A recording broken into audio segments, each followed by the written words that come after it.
श्री महावीराय नमः। जय आत्म, जय आनंद, जय देवेंद्र, जय शिव, जय शशिकांता, जय सरिता, जय अजय, जय मंजुला। उपाध्याय भगवै श्री जितेंद्र गुरुवे नमः। गुरु कृपा से गुरु चरणों में रहकर ये तुच्छ बुद्धि जो भी स्वीकार कर पाई, कुछ आपके समक्ष रखने का प्रयास करूं। श्रमण भगवान महावीर स्वामी की पावन पवित्र आनंददायिनी कल्याणकारिणी वाणी,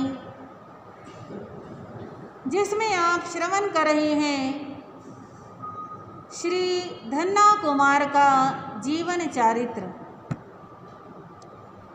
आपने सुना धन्ना कुमार अत्यंत पुण्यवान, विनयवान, बुद्धिमान और हर तरह से चढ़ते हुए सूर्य साबित हो रहे हैं। उनका यश और कीर्ति चारों दिशाओं में फैलती जा रही है, परंतु दिए तले अंधेरा, मतलब अपने ही घर में रहने वाले, अपने ही सगे भाई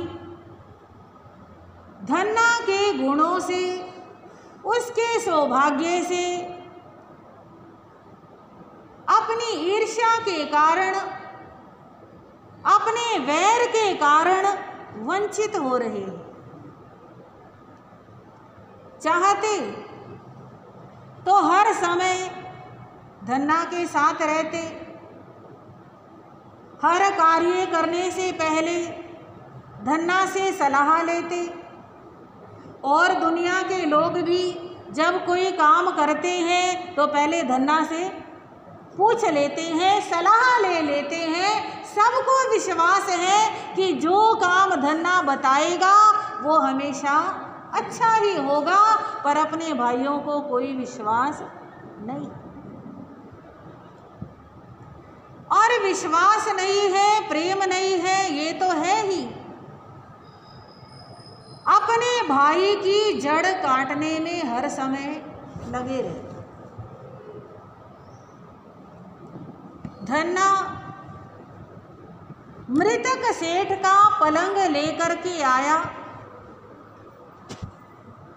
और उस पलंग में से 66 करोड़ की संपत्ति प्राप्त हुई। वो सारा धन कहाँ आया? अपने घर में ही आया। पर अपने घर में धन आया है ये भी उन्हें अच्छा नहीं लगता है, क्योंकि धन किसके थ्रू आया? धन्ना के थ्रू आया। कहते हैं पिताजी, धन्ना ने गलती की, मुर्दे की खाट ले आया। आपने गलती की, उस धन को स्वीकार कर लिया। दोनों की गलती है। इस तरह का आया हुआ जो धन है, उसकी कोई भी विद्वान, कोई भी ज्ञानी, कोई भी नीतिमान, बुद्धिमान प्रशंसा नहीं करेगा। वास्तविकता ये है, उस धन के ऊपर उस मृतक सेठ के पुत्रों का अधिकार है। किसका अधिकार है? न्याय नीति के अनुसार ये धन किसका है? पिता का धन पुत्रों का होता है, तो पहला अधिकार उसके पुत्रों का है। और उसके बाद अगर पुत्र नहीं लेते हैं या कोई और कारण है तो अपनी प्रजा की संपत्ति के ऊपर राजा का अधिकार होता है। और अगर राजा भी नहीं लेता है, जिसे कोई ना ले, उसे कौन लेके जाता है? जमादार लेके जाता है, भंगी लेके जाता है। तो उसके ऊपर भंगी का अधिकार था। हमारा तो किसी तरह अधिकार इस धन के ऊपर बनता ही नहीं। हाँ, सेठ के पुत्रों को पता नहीं था, इसलिए उन्होंने पलंग की तरफ ध्यान नहीं दिया। उस चांडाल को भी ज्ञान नहीं था, इसलिए वो इस पलंग को बेच रहा था। पर धन्ना को तो ज्ञान था, धन्ना को तो पता था, तभी खरीद के लाया। धन्ना को पता था इसके अंदर धन है, तो धन्ना का क्या कर्तव्य बनता था कि सेठ के पुत्रों को बताता कि इस पलंग में क्या है, धन है। और सेठ के पुत्रों को बताने के बाद फिर उससे जो भी लाभ होता, ईमानदारी की कमाई तो उसी को कहते। अब ये जो कमा करके लाया है, इसे ईमानदारी की कमाई नहीं कहेंगे, और बल्कि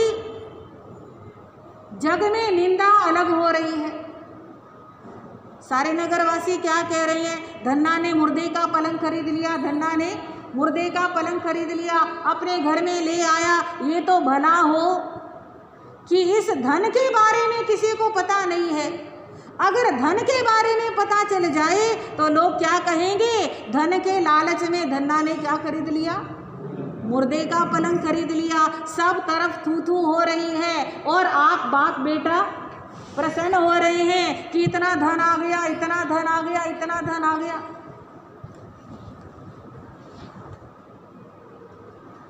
पर तुम्हें कहने का कोई फायदा नहीं है।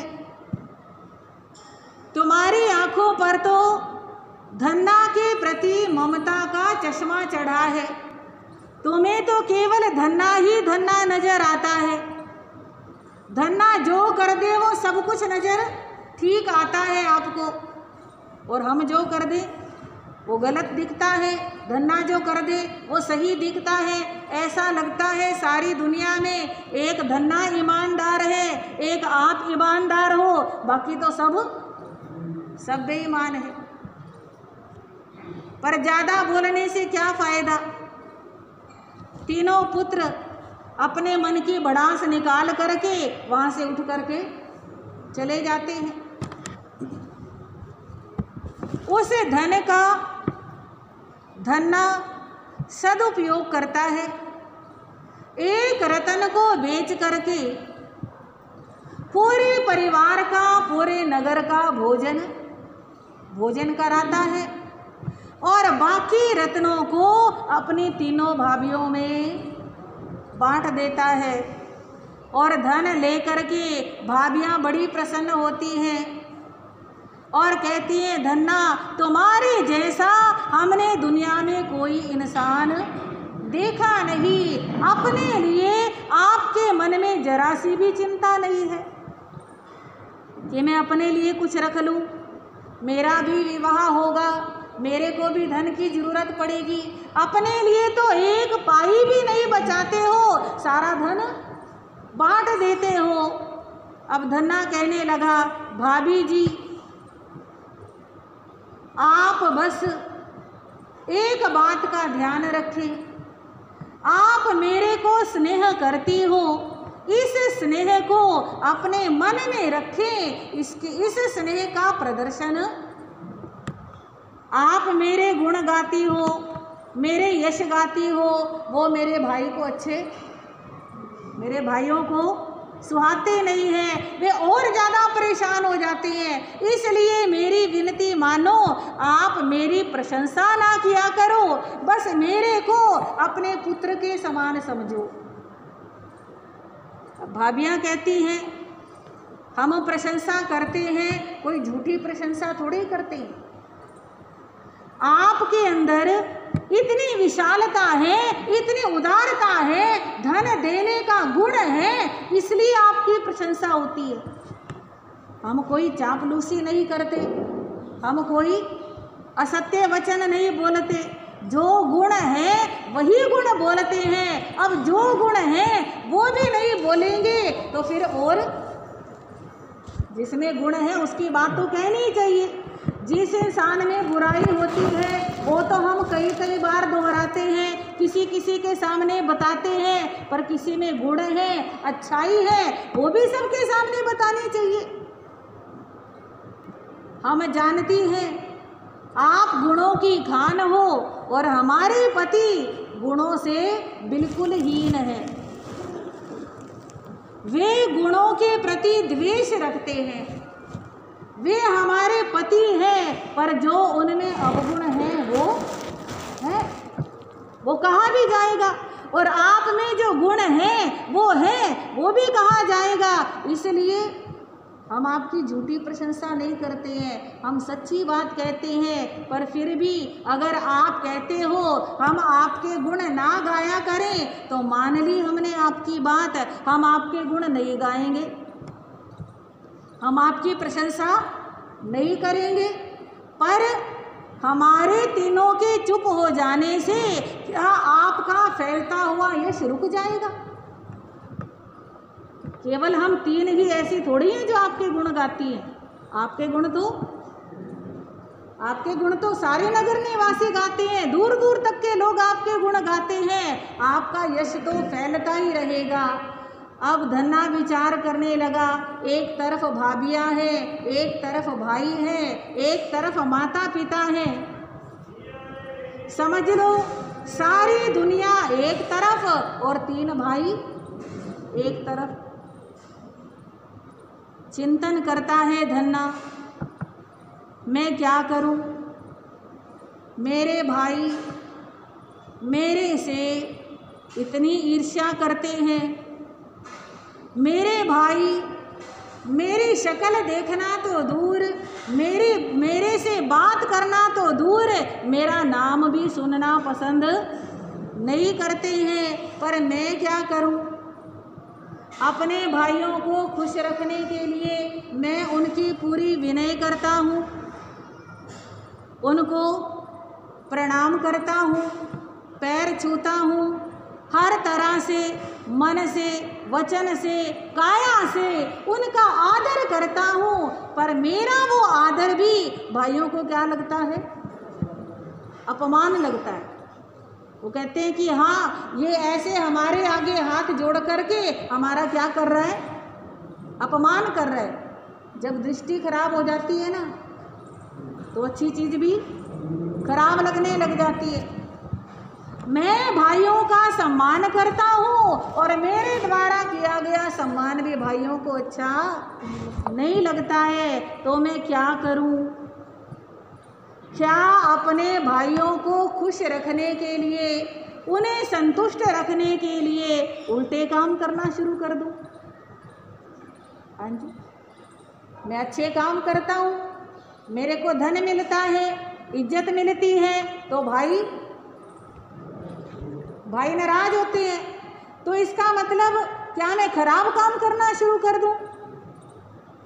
पर अंदर से आवाज़ आती है कि भाई जो सोचते हैं उन्होंने तो वही सोचना है, क्योंकि किसी की आदत को बदला नहीं जा सकता।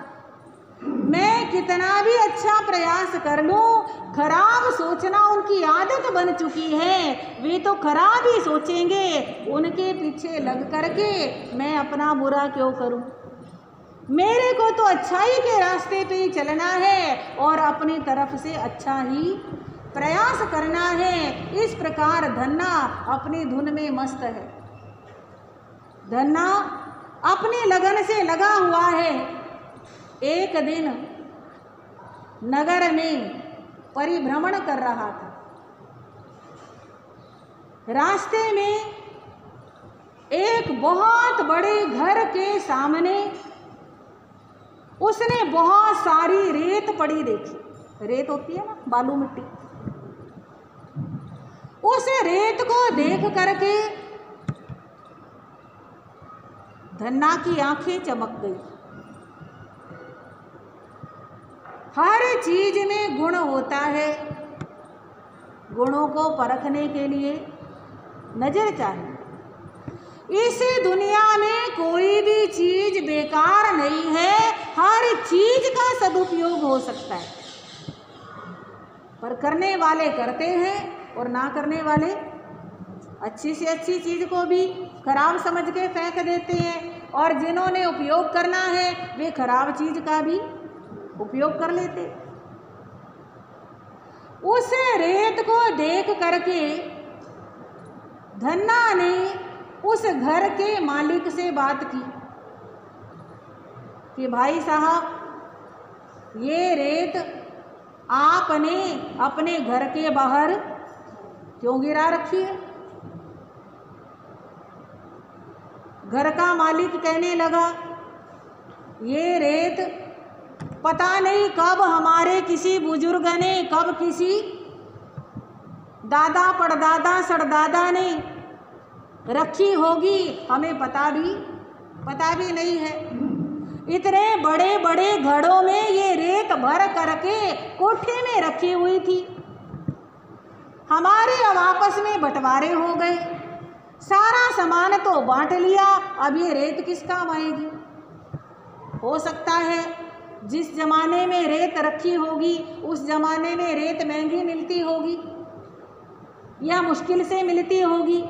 अब तो जब मर्जी ले लो, पैसे दो और माल लो, पैसा होना चाहिए। अब ये रेत हमारे किस काम आएगी? ये सोच करके हमने रेत को कहाँ डाल दिया? घर के बाहर डाल दिया। अच्छा भैया, तुमने घर के बाहर डाल दिया, अपने घर का गंद निकाला और सड़क पे फेंक दिया। आपको ये ध्यान नहीं है आने जाने वालों को कितनी तकलीफ होगी। ये राजमार्ग है, इसे आपने अपने घर का खेत समझ रखा है कि जो मर्जी उठाया और सड़क पे डाल दिया। आपने बहुत गलत किया है। जब हवा चलेगी, धूल उड़ेगी और ये रेत लोगों की आंखों में भी गिरेगी, सबको तकलीफ होगी। आपको ये रेत सड़क पे नहीं गिरानी चाहिए। अब आप ऐसा करो, इस रेत को यहाँ से उठवा दो। अपने नगर को साफ सुथरा रखना ये हर नागरिक की एक नैतिक जिम्मेदारी होती है। अगर आप जैसे संपन्न घर के व्यक्ति भी अपने नगर को गंदा करेंगे तो और लोगों को क्या शिक्षा देंगे? तो इस रेत को आप उठवा दो। अब घर का मुखिया कहने लगा, अभी तो हमारे पास समय नहीं, जब कभी समय होगा तब उठवा देंगे, क्या दिक्कत है? धन्ना कुमार ने कहा, अगर आप कहो तो मैं उठवा दूं ये रेत। मजदूर भी मैं अपने आप लगा दूंगा, पैसे भी खुद ही दे दूंगा और ये यहाँ से सफाई भी करा दूंगा। आप कहो तो मैं करा दूं। कहते हाँ हाँ, इससे अच्छा और क्या चाहिए? हाँ, नेकी कर और कुएं में डाल, कोई बात नहीं। आप ऐसे धन्यवाद क्यों कह रहे हो? मेरे को तो लगता है नगर साफ सुथरा रहना चाहिए। मेरा थोड़ा पैसा लगाने से अगर ये गली साफ होती है तो मुझे क्या दिक्कत है? अब धन्ना को आज्ञा मिल गई वो रेत उठाने की। धन्ना ने मजदूर लगाए, घड़ों के अंदर वो रेत भरवाई और अपने घर में ले आया। पिताजी ने पूछा, ये क्या? कहने लगा, पिताजी इस रेत का नाम है तेज मतूरी। क्या नाम है इसका? तेज मतूरी। ये कोई साधारण रेत नहीं है। देखने में रेत है पर इसमें जितनी मात्रा में मिट्टी है उससे कई गुना ज़्यादा मात्रा में सोना है। जिन्हें विधि आती है, जिन्हें परख होती है, पहचान होती है, वे इस तेज मतूरी से क्या बनाते हैं? सोना बनाते हैं, इसलिए मैं इस रेत को लेकर के आया। पिताजी को बता दिया और बाकी तीनों भाई भी आ गए पीछे पीछे। कहने लगे पिताजी देख लो ये आपका लाडला क्या कर रहा है, कभी मुर्दे की खाट ले आता है, कभी किसी के घर का कूड़ा ले आता है, किसी के घर की रेत ले आया, और आप इसे बिल्कुल कुछ नहीं कहते। आपने आवारा पशु की तरह छोड़ रखा है इसे। ये तो मान लिया कि बच्चा है, छोटा है, आपके तो बाल सफ़ेद हो गए, क्यों सारी दुनिया में जग हसाई करने को तैयार हो। ये सारी दुनिया का कूड़ा ला ला के घर में भरता जा रहा है। अब पिताजी कहने लगे ये साधारण रेत नहीं है, ये बड़ी कीमती रेत है, तुम इसे पहचानते नहीं, जानते नहीं, इसलिए ऐसे कह रहे हो। तीनों के तीनों कहने लगे हाँ पिताजी, आपकी तो आदत है हर बात में आपने धन्ना का पक्ष लेना है, आपने हमारी तो सुननी ही नहीं है, इसलिए हम तो यहाँ से जा रहे हैं। हर चीज में धन्ना का पक्ष लेते हो। अब सेठ जी भी चुप हो गए कि जब इन्होंने मेरी बात सुननी ही नहीं है तो इनको बताने का, कहने का कोई फायदा ही नहीं है। थोड़ा समय व्यतीत होता है, राजा के यहाँ पे कोई विदेशी व्यापारी आते हैं, क्योंकि नगर में कोई भी परदेशी व्यापारी आता है तो सबसे पहले राजा से मिलता है, राजा से भेंट करता है। अब व्यापारी राजा से मिले और राजा को प्रणाम करके भेंट दे के कहने लगे राजन, हम आपके नगर में बड़ी आशा से आए हैं, हमें तेज मतूरी रेत चाहिए। जो कहाँ पे रखी है? धन्ना के घर पे रखी है। व्यापारियों को नहीं पता, किसी को भी नहीं पता, केवल धन्ना को पता है और धन्ना के पिता धनसार को पता है। तो व्यापारी कहने लगे हम कितने नगरों में घूम घूम के, भटक भटक के, पता कर कर के आए हैं, हमें तेज मतूरी रेत का व्यापार करना है, हमें वो रेत चाहिए।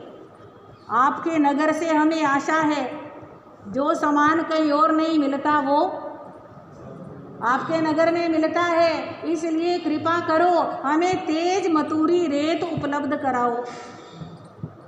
अब राजा ने भी नाम पहली बार सुना था। राजा ने कहा ये तेज मतूरी क्या होती है, ये किस काम आती है? कहते राजन ये तेज मतूरी सोना बनाने के काम आती है। अच्छा कोई बात नहीं, आप अतिथि भवन में रुको और काम देखो, मैं तब तक तेज मतूरी का पता लगाता हूँ। राजा ने अपने नगर के प्रमुख सभी सेठों के पास खबर पहुँचा दी कि हमें क्या चाहिए, तेज मतूरी रेत चाहिए।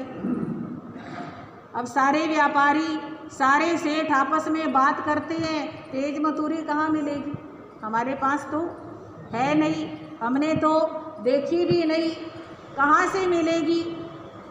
हमने तो जो 7 पीढ़ियों के रईस थे उनके घर में भी कभी तेज मतूरी नहीं देखी, आज कहाँ से मिलेगी। सब सेठों ने कह दिया कि महाराज हमारे पास है भी नहीं और हमें उम्मीद भी नहीं कि कहीं से आपको मिल जाए। अब ये खबर धन्ना के पास भी पहुंची। धन्ना आ गया राजा के पास, आकर के कहने लगा राजन इस नगर का नाम है, क्या नाम है याद है किसी को? प्रतिष्ठानपुर। प्रतिष्ठान का मतलब इस नगर की प्रतिष्ठा है, जो कहीं ना मिले वो कहाँ मिलेगा? प्रतिष्ठानपुर में मिलेगा। आप घबराएं नहीं, जितनी रेत चाहिए मैं दे सकता हूँ। तेज मतूरी तो मेरे पास है, पर शर्त है जितनी मेरे पास है सारी खरीदनी पड़ेगी और नकद मेरे को उसकी कीमत नकद देनी पड़ेगी। राजा ने कहा ठीक है, व्यापारी को बुला लिया, व्यापारी को बता दिया और उसने सारी की सारी रेत बहुत अच्छा धन दे करके खरीद ली। अब धन्ना भी खुश कि वो तो फ्री में उठा के लाया था वहाँ से, केवल मजदूरी तो लगी थी मजदूरों की। धन्ना भी खुश कि घर में इतना धन आ गया। वो व्यापारी भी खुश कि इतनी जगह भटक भटक के उसको तेज मजदूरी नहीं मिल रही थी, आज तेज मजदूरी मिल गई। और राजा भी खुश। राजा मन में विचार करता है, इतनी अधिक मात्रा में तेज मजदूरी धन्ना के पास मिली और इसने एक ही व्यापारी को एक ही साथ बेच दी। इसका मतलब ये बहुत संपन्न और बहुत अच्छा व्यापारी है, इतना गुणवान है। आज इसने मेरे नगर की लाज बचा ली। अगर तेज मजदूरी ना मिलती तो ये व्यापारी जगह जगह जाता और जाके बताता कि प्रतिष्ठानपुर नगर के अंदर तेज मजदूरी भी नहीं मिली, हमारे नगर की इज्जत बचा ली है इसने। अब राजा इतना प्रसन्न है, मन में विचार करता है, इतने गुणवान को, इतने विनयवान को और ऐसे तकड़े व्यापारी को कोई अच्छा पद देना चाहिए। ऐसे ऐसे लोग हमारे नगर की शोभा है। राजा के यहाँ नगर सेठ का पद खाली था। उन्होंने धन्ना को बुलाया और उसको नगर सेठ का पद दे दिया। नगर सेठ का पद मिला। राजा के पुत्र का मित्र तो पहले से ही था, राजकुमार का पहले से मित्र था, अब नगर सेठ भी बन गया। राजा भी बड़ी इज्जत करता है। नगर सेठ को रहने के लिए अपनी तरफ से आवास भी दिया, नौकर चाकर भी दिए, सारा खर्चा भी दिया, वेतन भी दिया और बड़ा कुछ। इतनी उसकी इज्जत जितनी राजा करता है उससे ज़्यादा प्रजा इज्जत करती है। प्रजा तो पहले से ही बहुत पसंद करती थी। अब राज दरबार में भी स्थान बन गया। एक अलग से सिंहासन नगर सेठ का लगने लगा राजा के बराबर के अंदर। प्रतिदिन धन्ना राज दरबार में जाता है और राज कार्यों के अंदर अपनी सलाह भी देता है और उसके आने से राज दरबार की शोभा भी अलग से बन गई है। सारे नगर में धन्ना के नाम की खूबी है, धूम मची हुई है। और वे तीन भाई बिल्कुल हाँ जी अभी भी चल रहे हैं। पिताजी के पास आकर के कहने लगे, पिताजी देख लो इस धन्ना ने क्या किया। वो रेत किसी और की, लाभ किसी और का, वो लाभ भी खुद ले लिया और नगर सेठ बन के बैठ गया। जिसकी वो रेत थी उसे बताना चाहिए था इस रेत में इतने गुण है, इसने बिना बताए उनकी रेत उठा ली। इसे हम कमाई नहीं कहेंगे, इसे हम चोरी कहेंगे। जिसको बुराई देखनी है उसको तो बुराई ही देखनी है।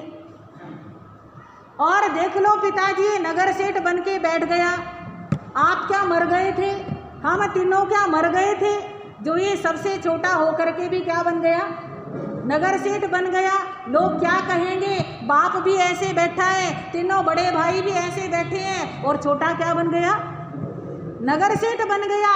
देख लो इस धन्ना की हिम्मत, इसने नगर सेठ बन के हमारा तो अपमान किया सो किया, इसने आपका भी अपमान किया। अब पिताजी कहने लगे, हे पुत्रों तुम कहीं तो शांत रहो। तुम कहते हो मेरे होते हुए मेरा बेटा नगर सेठ बन गया और नगर सेठ बन के उसने मेरा अपमान किया। अपमान तुम्हें नजर आता होगा, मुझे तो इज्जत नजर आती है। मैं तो अपने मन में गर्व करता हूँ कि मेरा बेटा नगर सेठ है। मेरे लिए तो इससे बड़ी कोई खुशी नहीं होगी।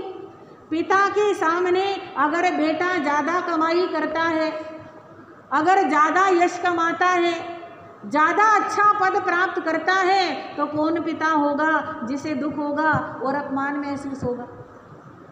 उसके नगर सेठ बनने से तो हमारी इज्जत भी और ज़्यादा बढ़ गई है। तुम्हें अपमान महसूस होता है और तुम कहते हो कि बड़ों के होते हुए छोटा नगर सेठ बन गया। तो छोटे क्या नहीं कर सकते? कहने को छोटा है पर गुणों में बड़ा है। जो व्यक्ति गुणों से बड़ा है वो चाहे उम्र से छोटा हो तो भी सम्मान का अधिकारी होता है। आप देख लो, घर में कितना भी अंधकार हो, एक छोटा सा दीपक जला दो, उस छोटे से दीपक में सारे घर के अंधेरे को दूर करने की ताकत होती है। हाथी कितना बलवान होता है, पर एक छोटा सा अंकुश उस हाथी को क्या कर लेता है? वश में कर लेता है। हीरे का एक छोटा सा टुकड़ा भी हो, उसकी भी कीमत, कीमत के अनुसार वो बहुत महंगा होता है। और परमाणु बम के बारे में जानते नहीं क्या? परमाणु कितना छोटा होता है, फिर भी उसमें कितनी ताकत होती है। ये मत सोचो वो छोटा है, ये सोचो वो गुणों में महान है। पर सुनो, आज तक मैंने तुम्हें बहुत समझाया। कौन कहते हैं? पिता धनसार उन तीनों पुत्रों को कहते हैं, आज तक मैंने तुम्हें बहुत समझाया पर तुम्हारे ऊपर मेरे समझाने का कोई असर नहीं हुआ। इतना सा भी बदलाव तुम्हारे जीवन में नहीं आया। पर अब धन्ना नगर सेठ बन चुका है, अब तुम कुछ मर्जी कर लो, उसका कुछ बिगाड़ नहीं सकते, उसको कोई नुकसान पहुंचा नहीं सकते। अब तो उसका यश पूरी दुनिया में फैलेगा, अब उसके यश को फैलने से रोक नहीं सकते। इसलिए आज मैं तुम्हें कहता हूँ, आज के बाद तुम्हें समझाने में अपना समय नष्ट नहीं करूँगा। जैसे एक किसान बंजर भूमि में बीज बोके अपने बीज को बर्बाद नहीं करता है, अपने समय को, अपनी ऊर्जा को बचाता है, ऐसे ही मैं भी तुम्हें समझा के जो मेरी ऊर्जा नष्ट हो रही थी, समय नष्ट हो रहा था, अब मैं उसकी क्या करूँगा?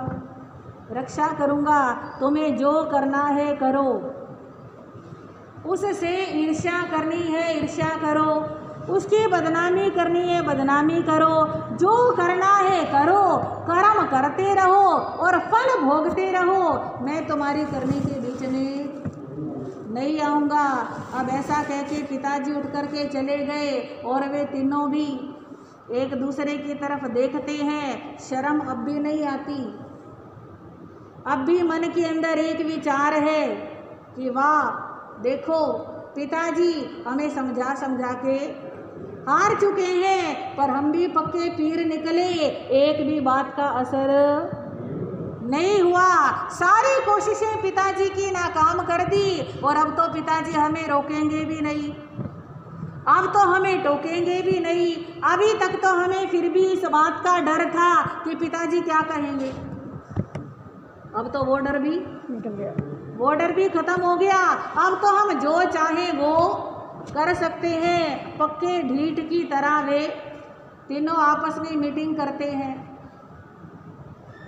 कि ये धन्ना हमारे लिए आँख की किरकिरी बना हुआ है, इसने हमारे नाक में दम कर रखा है, इससे पीछा छुड़ाना बहुत ज़रूरी है। पर कैसे पीछा छुड़ाएं, क्या करें? तीनों ने सलाह करते करते योजना बनाई। इसे हटाने का एक ही तरीका है, इसको मार दिया।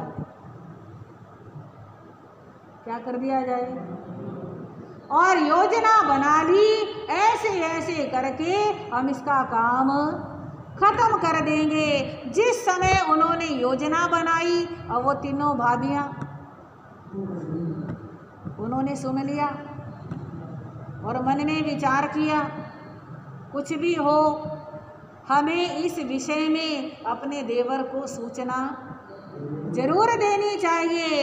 देवर जी तो बोले हैं, वे तो इस बात के विश्वास भी नहीं करेंगे कि उनके भाई उन्हें मारने को तैयार हैं। अपना बचाव करना तो दूर की बात है। और ये तीनों कभी ना कभी मौका देख करके आज तो बातें कर रहे हैं, सलाह बना रहे हैं, योजना बना रहे हैं, कभी ना कभी उनको मार भी डालेंगे। ऐसा सोच करके उन तीनों ने सलाह मिलाई और मौका देख करके धन्ना के पास जा कर के कहा, देवर जी अब आपको सावधान होने की जरूरत है। क्या हो गया? हुआ ये, आपके भाई आपके प्रति इतनी ईर्ष्या से भर चुके हैं, द्वेष से भर चुके हैं, वे कभी भी आपको मार सकते हैं, आपकी घात कर सकते हैं। इसलिए हम आपको सावधान कर रहे हैं कि तुम्हें बच करके रहना है। उनका कुछ नहीं बिगड़ेगा, उनका कुछ नहीं बिगड़ेगा। आप जान से हाथ धो बैठोगे, हम आपकी शुभ चिंतक हैं, हितैषी हैं, इसलिए आपको सावधान कर रही हैं। धन्ना कहने लगा, मेरे भाई मेरे को क्यों मारेंगे? कहते आपको पता ही है कि शुरू से ही आपसे ईर्ष्या रखते हैं और जो बात हम कह रहे हैं पूरी गारंटी से कह रहे हैं। रात को हमने अपने कानों से उन्हें योजना बनाते हुए सुना है, इसलिए हमसे रहा नहीं गया और आपको बताने के लिए भाभियों ने इशारा करना था, वो समझा करके चली जाती है। अब धन्ना मन में विचार करता है कि क्या ऐसा भी हो सकता है सगा भाई अपने छोटे भाई को, बड़ा भाई तो पिता के समान होता है, और मैंने आज तक हमेशा उनको पिता समझ करके ही उनका आदर किया है, फिर भी वे मेरे को मारने को तैयार हो रहे हैं। अब मैं कहाँ जाऊँ? घर में, एक ही घर में रहना, इकट्ठे खाना, इकट्ठे पीना, कितना ही बचने का प्रयास करूं, कितना ही सावधान रहूं, घर में रहते हुए कभी ना कभी मेरी जान को खतरा हो सकता है। और मैं इतना ताकतवर भी नहीं कि मैं उनका मुकाबला कर सकूं। वे तीन हैं और मैं अकेला हूँ। कभी ना कभी मौका देख के वे इस कार्य को अंजाम जरूर दे देंगे, पर मुझे क्या करना चाहिए, क्या नहीं करना चाहिए, बड़ा सोच रहा है, चिंता में है। दिन की भूख खत्म हो गई और रात की नींद खत्म हो गई। हर समय मन सशंकित रहता है, हर समय मन डरा रहता है, भयभीत रहता है, पता नहीं कब क्या हो जाए। जरूरी थोड़ी है कि सामने से आके मारेंगे, पीछे से भी मार सकते हैं, हो सकता है भोजन में जहर मिला के दें। क्या करेंगे क्या नहीं करेंगे, मेरे को कुछ समझ में आ नहीं रहा है। धन्ना बड़ी चिंता में है और इस चिंतित अवस्था के अंदर सोच रहा है, मुझे कुछ ना कुछ तो करना पड़ेगा। क्या करेंगे धन्ना, आप आएंगे सुनेंगे।